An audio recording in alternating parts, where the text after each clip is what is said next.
Alrighty, so let's go ahead and get started here. First off, I want to thank you all for joining us for our The Road to BEAD webinar. My name is Michael Irwin. I am the Senior Manager of Business Development here at Widelity, joined by my colleague, Caitlin Withington, and she will be going into depth and detail on on untangling what is known as BEAD and the state timelines in each state's kind of funding trajectory.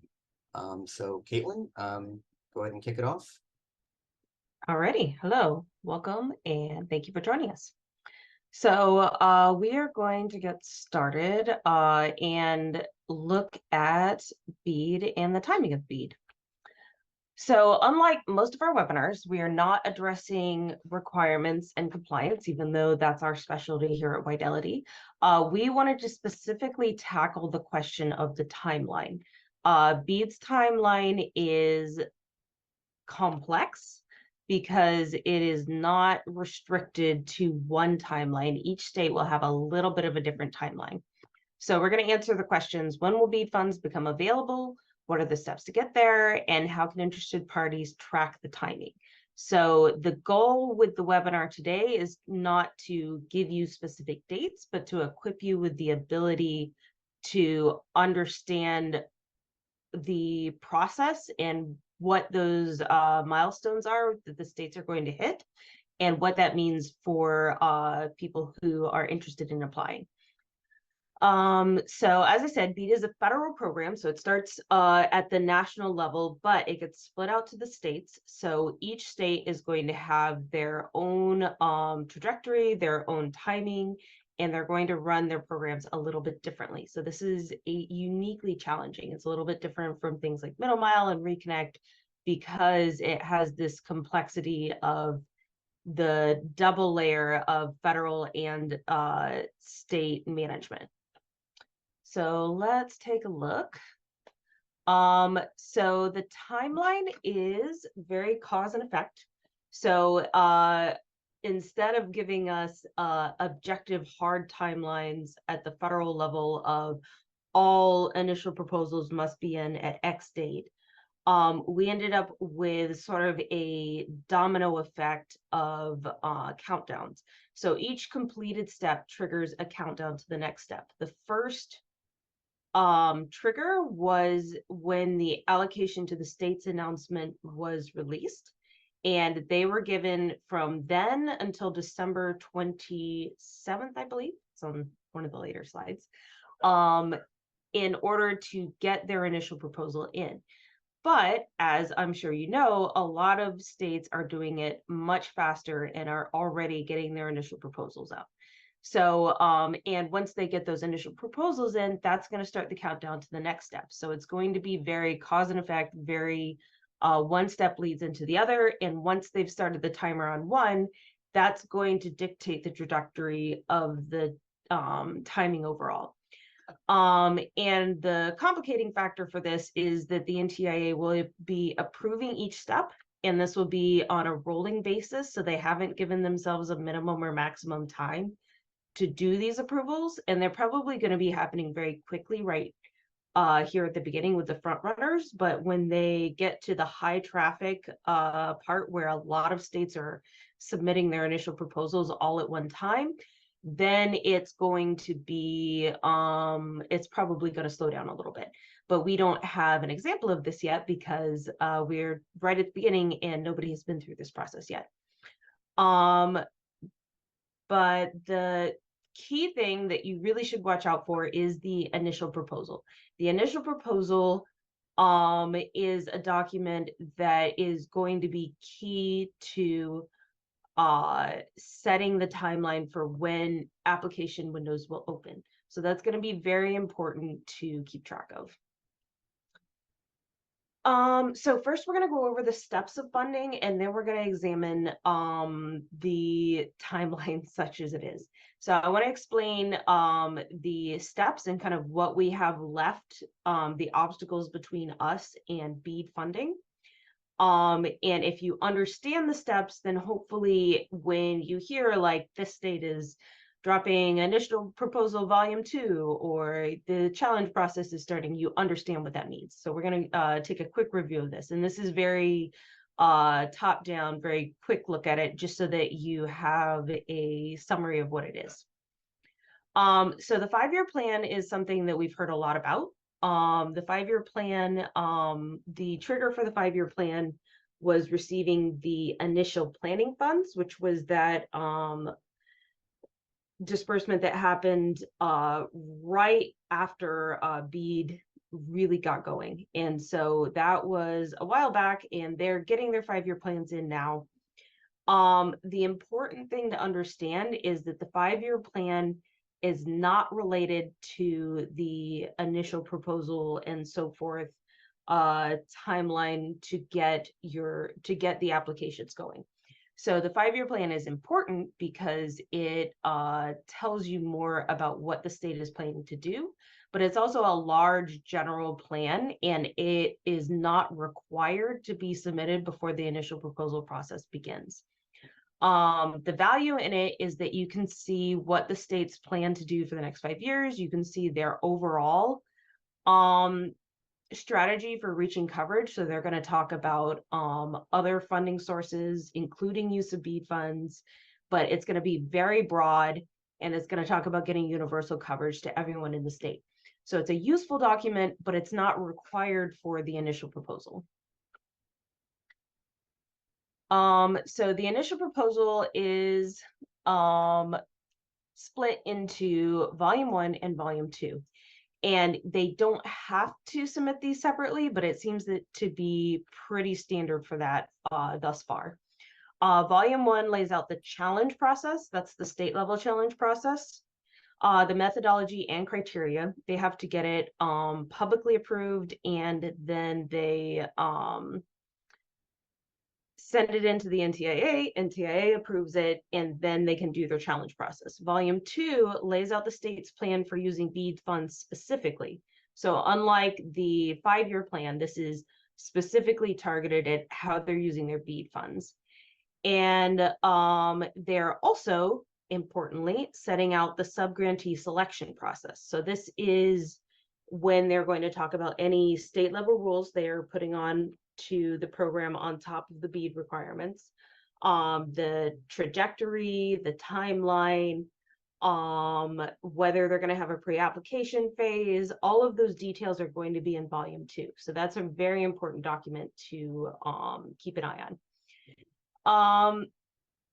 So there is a secondary track that is also happening when the initial proposal is submitted. So this is not part of the initial proposal, but it is submitted alongside it. And that's the initial request for funding, which is not the same as initial planning funds.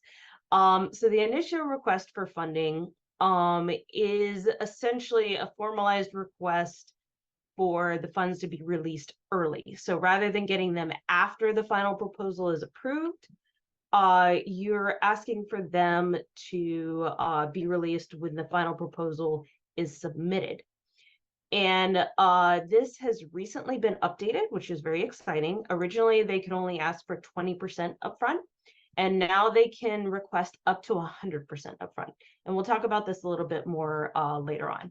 But they would receive that funding when the final proposal is submitted if it is approved. Going into the challenge process a little bit more.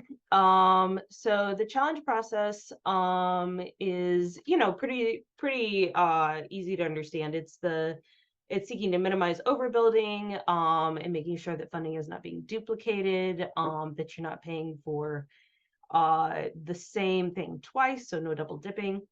And again, it has to be released for public comment before it's submitted to the NTIA, and that's all in volume 1. And the difference between this and the FCC MAP challenge is that the MAP challenge for the FCC was a national effort. It had to do with creating the fabric, and it was more about identifying individual locations, where this one is specifically about the eligibility of areas inside the state, and very specifically what's defined as a community anchor institution within the state, because there's some ambiguity about that. And so this allows them to really define it and give people the opportunity to challenge it if they have community anchor institutions that fit the criteria but have been overlooked. So this is a really important step in that this is the last chance to really nail down eligibility for the program. And it is confined to the state. So this is very state specific. So we're going to take a look at the timeline real quick. So like everything else with BEAD, this is not strictly constricted to a specific timeline, but we do know that when the state publishes the eligible locations, that will initiate the challenge period. The challenge period where people can submit challenges to either say that a place is being overbuilt or is should be on the list and isn't, is a minimum of 14 days. There has to be a minimum of 14 days for people to dispute those challenges. And if they're unchallenged, then the challenge is just automatically sustained. And then the state has to make a final determination. And this is where it gets a little bit complicated with how this is set up, because it needs to happen at least 60 days before the allocation of grant funds. But the challenge process also has to be completed and submitted to the NTIA within 120 days. So, as I said, this isn't a specific timeline, but it does give you some limitations about how short you can make it and how long it could go on. And they cannot open their application windows until they have the results of the challenge process approved. Once they have the initial proposal, volume 1 and 2 approved, and the challenge process approved, they get to open the application window. This is when you would apply for funding. So this is the really important part. And it would follow the standard phases of the application period, a review period, and then announcing the awards and doing award agreements. BEAD's priority is full deployment to unserved and underserved locations. So we know that there will be funds that are being put into non-deployment projects. How much that money is will depend on the state. But we also know that BEAD requires each state to address the unserved and underserved locations before spending the funds elsewhere. If they don't reach all of those locations with the applications that are submitted in the application window, they actually have to negotiate and figure out how to cover those before they can close the application phase. So that's a challenge that they are going to have to figure out. The timing is not dictated, except that it has to be done within 1 year of the initial proposal being approved. So they have a 1-year time limit, and that includes the entire subgrantee selection process, and they must also finalize their final proposal. So how they split that out, how much time they put towards application, how much time they put towards review, is going to be completely up to the states, but they have to get it done within 1 year. This also means that we are not going to have the opportunity for additional rounds of funding, at least with the way it's set up right now. And so this isn't going to be a multi-year thing. This is going to happen very quickly and in a very limited capacity. So the final proposal happens after all of the subgrantees are selected and accounted for. So all the subgrantees have to be selected, accounted for, they need to be signed on. And then the state can submit their final proposal. This functions as a report confirming compliance with the federal level BEAD requirements, showing responsible, equitable distribution, showing that unserved, underserved areas will be reached, and detailing the outcome of the subgrantee selection process, kind of demonstrating that it followed BEAD's requirements and priorities, and describing how the funds will be distributed. And so this is going to happen at the very end of the subgrantee process. And once it's submitted, the state will be given the funds that they requested in the alongside the initial proposal. And any funds that they have not claimed or were not approved will be released after the final proposal is approved by the NTIA. And just a quick look at what the funds distribution will be like, just to be clear, is that you will have to have it go through the state to the subgrant awardees. So the timing for the NTIA giving money to the state doesn't necessarily mean it's immediately going to go into the hands of the subgrantees. There will probably be a little bit of a time delay between the two. So that's important to remember when thinking about the timing of when this funding will be available. And as we said, the early release funds have been raised to up to 100%, which is very exciting. So that could mean that the funds, up to 100% of the funds, can be available right from the get-go as soon as the final proposal is submitted, which would be very exciting. So that's a basic description of the different components. Now we're going to talk a little bit about the timeline as it looks on the calendar, which is, again, very challenging because it varies. But we're going to do our best to give you some estimates just so you have an idea of how this can roll out. In general, we're looking at 2023, seeing a lot of activity from states that are prepared and are early. Most application windows will be happening in 2024. And then the likely payout timeline is going to be when ISPs will see their money is probably going to be 2024, 2025. So that's the boiled down version of it. But now let's take a look at the process. So the initial proposal must be submitted at the absolute latest by December 27th, 2023.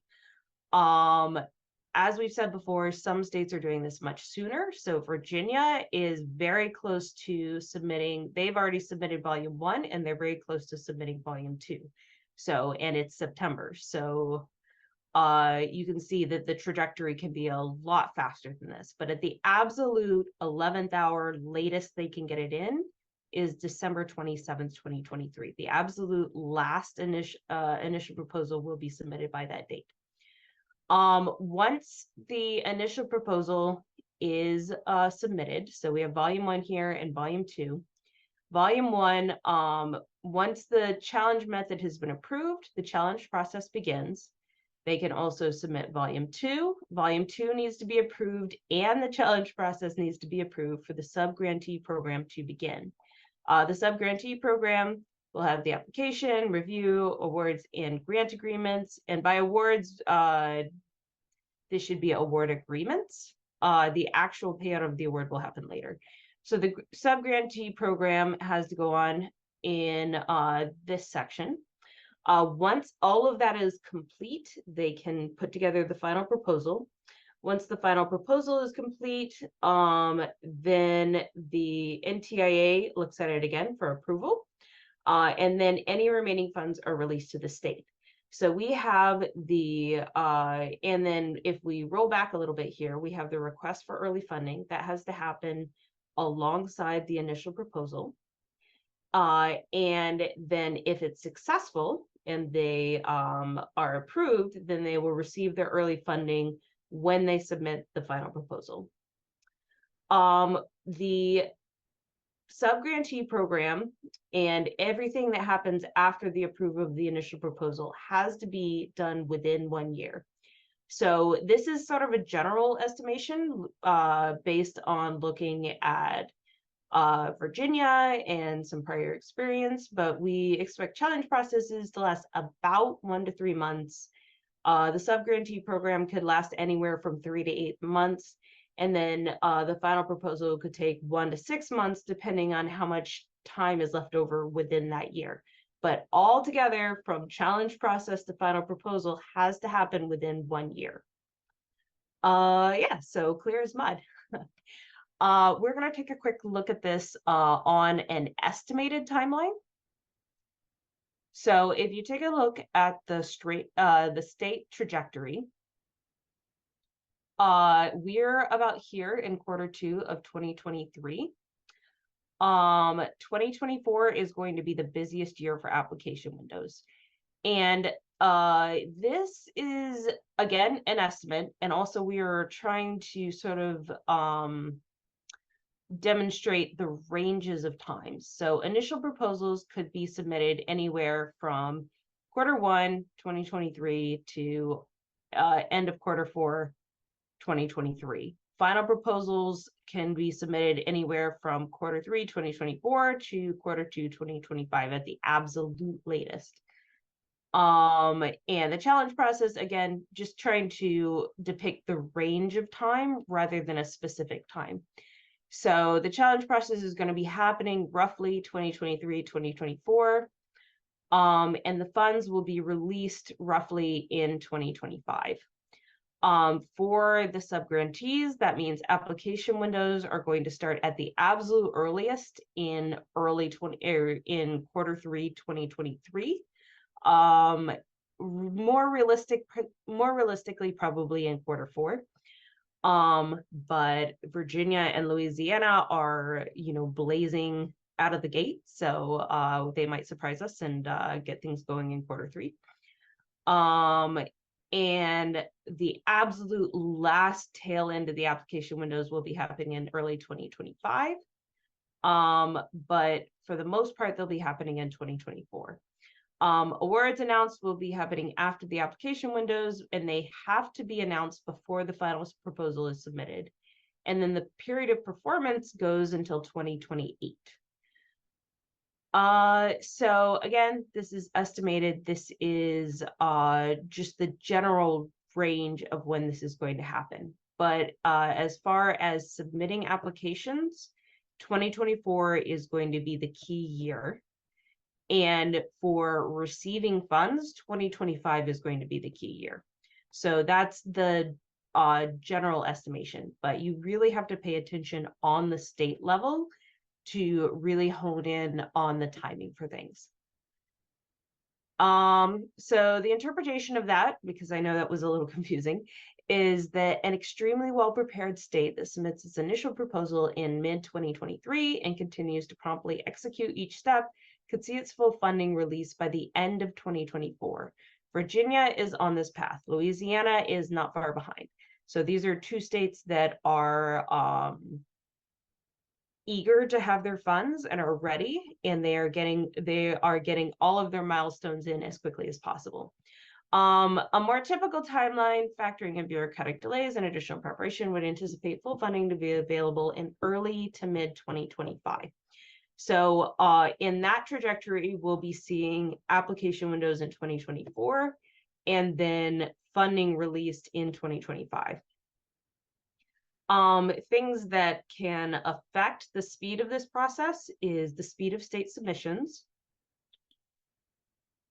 the length of the federal approval process, depending on how on top of things the NTIA is, and whether the NTIA is sending back any of these steps for revisions. Because if something is not satisfactory to the NTIA and they send it back, then it may take some extra time. So real quick, we wanted to take a look at Virginia because they are really the front runner. They are getting everything going. And they are leading the pack. So we're going to take a quick look at what they're doing. So we know their initial proposal is currently out for public review. Volume 1 is actually already submitted to the NTIA. Volume 2 is out for public comment, and we estimate that it will be submitted to the NTIA somewhere around the end of September, early October. If it is promptly approved, then they could start their application window early Q4 of 2023, and they could get their final proposal in by Q3 of 2024. And since they are asking for 100% of their funding early, they would be getting that money when the final proposal is submitted. And so they could start the award payouts as early as Q4 2024, or more realistically, probably Q1 2025. They modeled it on an existing program, which helped them develop it quickly. They're including a pre-application phase, which is hopefully helping them sort of ensure that they have full coverage early, and prevent having to do a lot of post-application phase negotiating to get the rest of that coverage. They're giving priority to shovel-ready programs so that they can get on the road as soon as possible. Their stated goal in Volume 2 is to invest funds to reach eligible locations by the end of 2024.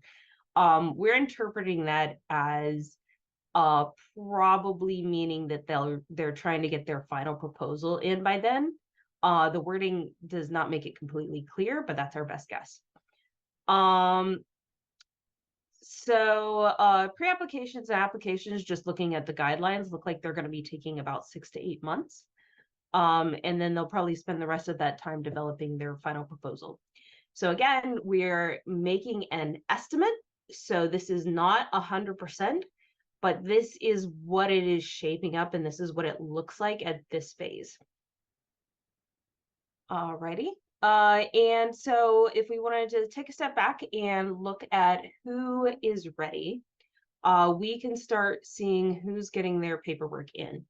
So the two that have their Volume 2 initial proposal drafted are Louisiana and Virginia.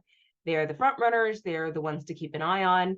If you want to know how BEAD is going to go, I recommend keeping an eye on these states, even if you don't have a vested interest there, because it's going to tell you a lot about how the NTIA operates and how there'll be proof of concept. They'll show us what can go wrong and, you know, how doing this quickly looks. So they'll be very interesting to watch as they develop over the next couple of months. And then we have a short list here of initial proposal Volume 1 drafted, which is Delaware, Kansas, Louisiana, or Louisiana's in there twice. Delaware, Kansas, Montana, Ohio, Tennessee, Vermont, and Wyoming. So all of these states are already starting the process. They already have Volume 1 drafted, but since the full initial proposal hasn't been approved, they haven't started their 1-year clock yet. So you have to really watch for when the NTIA has announced that they have approved initial proposal Volume 2, because that is when the 1-year clock starts, and that's when they really have to get those application windows open. So who might be lagging behind? So here's a short list of states that have a lot of outstanding Capital Projects Fund, ARPA funds. They aren't required to expend these funds first, but with the earlier deadline, these funds have to be expended by 2026 or they lose them. So they may prioritize getting through their capital projects funds before they initiate the 1-year window for BEAD. So that might be a reason that these states potentially could push back their submission of the initial proposal to closer to the December deadline. That's not a guarantee. You definitely need to keep an eye on your states of interest because it will be completely up to that broadband office. But that is a potential predictor of who might be kind of coming in last. So we've been talking a lot about when the funding will come in.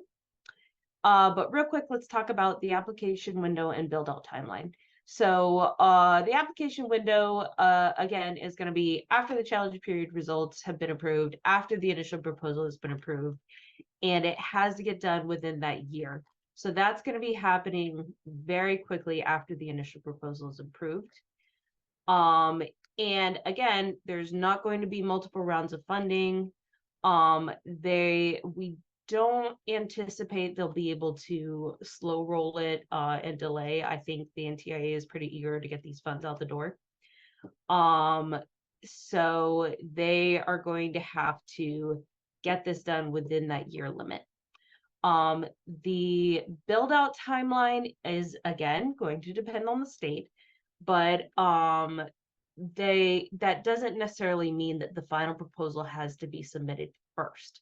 As long as the award agreements are signed, build out might begin sooner because many BEAD programs will operate off of reimbursement or milestone models. So funding distribution that's based on performing the work and then getting reimbursed for it. And if that's the case, then they can start building before any funds are available. Okay, so just final recap takeaways. Each state will have different timelines. You can't rely on the model of one state to tell you that this is definitely how it's going to go for every state. States must allocate all funds within 1 year of the initial proposal approval. There will not be multiple rounds of funding. They want to get the coverage out, they want to get it out the door. Subgrantees must be finalized before the final proposal. If you hear people talking about the final proposal, that means that that state is done. There will be a gap between the award agreement and the actual payout. So the award agreement has to happen before the final proposal is submitted.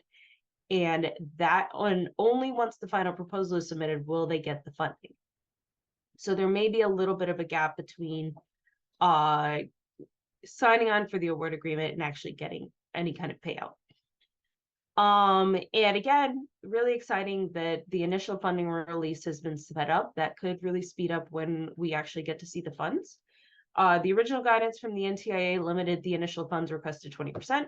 This has been expanded up to 100%. So that could move up the timeline even more than we anticipated, and it could mean that people are getting reimbursements, getting those milestone payments, or even getting an initial payout, depending on how the state set it up, very quickly. So hopefully as soon as the final proposal is in, they can start making those payouts. And what you can do now. So the most important thing and the thing we're hoping to impress on you is you need to be attentive to the individual state that you're interested in, because the state updates will dictate the timeline for BEAD funding distribution and for the application process. So it's not up to the federal level, it's going to be happening at the state level. So you really need to be listening, and especially listening for when the initial proposal is submitted and when the NTIA has approved it, because that's really going to trigger those key timelines. You should also be preparing your audited financials. Since this is coming up in 2024, you can go ahead. Typically, the audited financials are the past year to 2 years, I believe. And so you can go ahead and start getting audited financials for 2023 or 2022. And that way you have that process going, because that can actually take a couple of months. So you can get that process started even if the application windows aren't open yet, because they are coming. You can go ahead and draft your project plans. You can be looking at the maps. You can go ahead and start engaging with the areas of interest. And it's very important to talk to the local communities. You do get extra points in the scoring system in BEAD for being locally engaged. But also, if you're locally engaged, then you can help, you create a much stronger case for your application. And you can also, benefit from the insider knowledge of there's areas of need that maybe you wouldn't be aware of. And it can smooth out the permitting process, because that way you don't have a bunch of local pushback to whatever you want to build. And if you really get in there and you really are able to communicate the benefits of this build out to the community and get them on your side, then that can be extremely helpful. And most importantly, planning your financing resources. Organizing your cash flow to account for reimbursement. So as I said, the bill don't might begin before the money really starts flowing. So being able to account for that. Looking into the letter of credit. So the letter of credit is something that some broadband state officials are still trying to get waived. They would really like to get rid of it because it is a high bar for smaller ISPs. But it is currently still on the books. It's currently still required. So talking to your bank and figuring out what the requirements are for that and how do you meet that are going to be very important. It's also important to ensure your budget is not only accurate, so that your costs and your quotes are accurate and feasible, that you're going to be able to meet your end of the bargain, bring the matching funds, be able to do that initial cash flow is very important. Securing non-federal partnerships, so finding other sources of financing to meet those matching funds if required. And if it's at all possible, exceeding the matching funds is something we've seen have more success in the past. So if you can exceed the matching funds requirement, that's something you should definitely look into and be proactive about. I think we're ready for questions. So we have our Q&A set up. So if you have any questions, then please just go ahead and pop them in there. And Michael, do you want to take the stage for a moment? Sure. So while we wait for questions, if any, just want to reiterate something that Caitlin was going over in terms of being prepared and having the right mindset as you prepare for BEAD. Wanted to stress the point of getting involved at the local level. Many states have broadband listening tours, or I should say many state broadband offices have broadband listening tours or broadband ready communities. That's something that is happening in Indiana. Florida has local broadband technical working groups. These are entities that you, if you're seeking out funding via BEAD, should start attending, start making yourself known, your presence known, your interest known. Many states are going to look for more than just letters of support from local governments. That will be the, let's call it the floor for those points. They're going to want to see more involvement. Like, how active are you as an ISP involved in the community? And they want that buy-in.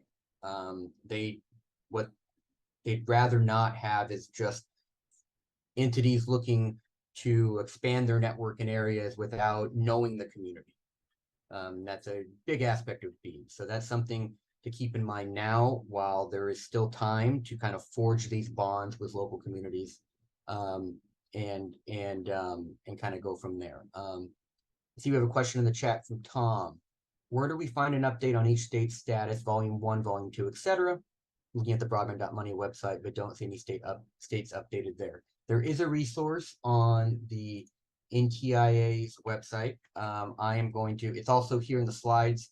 I'll also note that to all attendees, the copy of the slides will be sent out along with a link to the recording once we have it processed on our end. In the chat here, I'm going to shoot the link over to all of you to an NTIA resource, of which it will list which 5-year action plans have been made publicly available, draft BEAD initial proposals, volume 1 and volume 2, and also looking a little ahead, the two states draft digital equity plans as well will be posted here. The funding for that's going to be a little bit down the line, but it's also available here. Something I'll also highlight as well is that the frequency of when this page is updated does vary. So for a state that you're interested in, if you do not see their documentation on this webpage, I highly encourage you to go to the state broadband office's website. Occasionally they're posted there first, and it can take a little bit of time before it reaches this NTIA page. Do you have any final points you'd like to add, Caitlin? I know you've been doing a lot of the talking, so it's okay if not. I would just also like to reinforce, keep an eye on the state broadband website. I know that those vary in sort of ease of access and quality. But if at all possible, try to keep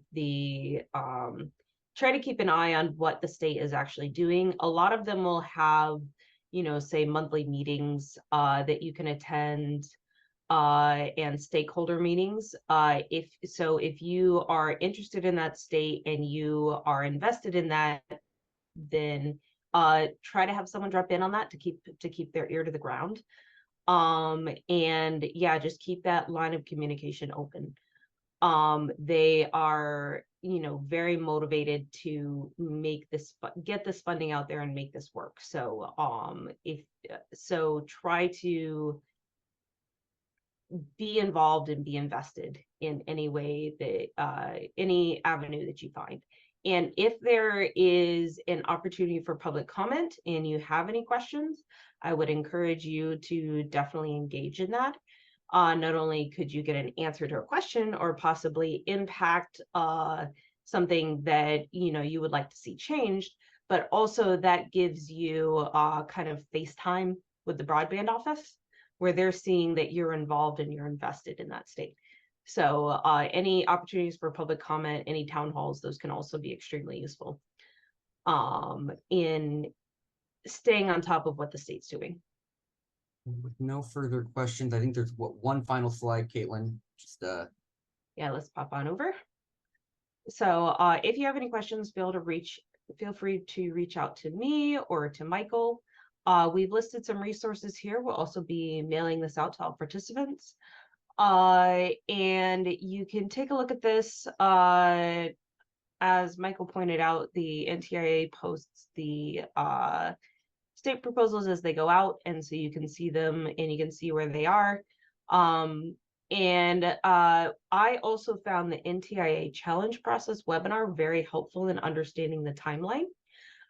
Even though it's specifically targeted at the challenge process, obviously, I felt that it helped me understand how things were unfolding. So if you wanted to give that a listen, it might be helpful. great. And then one final note, I'll just add just a bit of background on Widelity if you're not aware. We do provide support to our clients throughout the entire funding life cycle. So we assist clients in the grant writing process, whether it would be for BEAD state kind of grants that are backed by state-only funds, federal grants. So we assist in the grant writing. We assist in RFI support, which is throughout many grant programs. Once applications are submitted, there's a period in time in which the fund administrator comes back with questions. Now, this might not sound like a good thing. It's actually a very good thing. It shows that your application is being examined in detail. So we assist our clients in fielding those questions, crafting the best responses possible to the fund administrator's satisfaction. And finally, we assist our clients in the post-award support and compliance. This is something that is critical for all awardees. There are a number of stipulations attached to the grant agreement, and this will also be noted in the program rules or the notice of funding opportunity, varying from if it's a reimbursement program, you may need to gather and collect invoices, quotes, and purchase orders to kind of justify these expenses within your project budget so you can draw down on your award. You may have to write interim reports, quarterly reports, final reports as well. We assist our clients with that as well. We make sure that all of our clients, awardees, are in line with the program rules, so no funds can be clawed back. This is something that we found oftentimes gets overlooked in grant application in the project budgets. It's generally considered to be a bit of an afterthought, or perhaps, oh, we have internal resources, we'll handle it that way. But what we found through our years of experience is that this process is a lot more of a burden than one might think. And it's of the utmost importance to make sure that everything is done in accordance with program rules. So that's something that we do as well here at Widelity. And if you have any questions, comments about that at all, please feel free to reach out to Caitlin or myself as well. Or you can also go to widelity.com/funding for more information as well. And with that, I'll turn it back over to Caitlin. Okay. And just a quick note on that, we also do help with post-application reimbursement. So we can help you with all the complexities and the paperwork of that as well. So we do the whole cycle. And I think that's all we have for you today. Thank you for joining us. And yeah, reach out if you have any questions.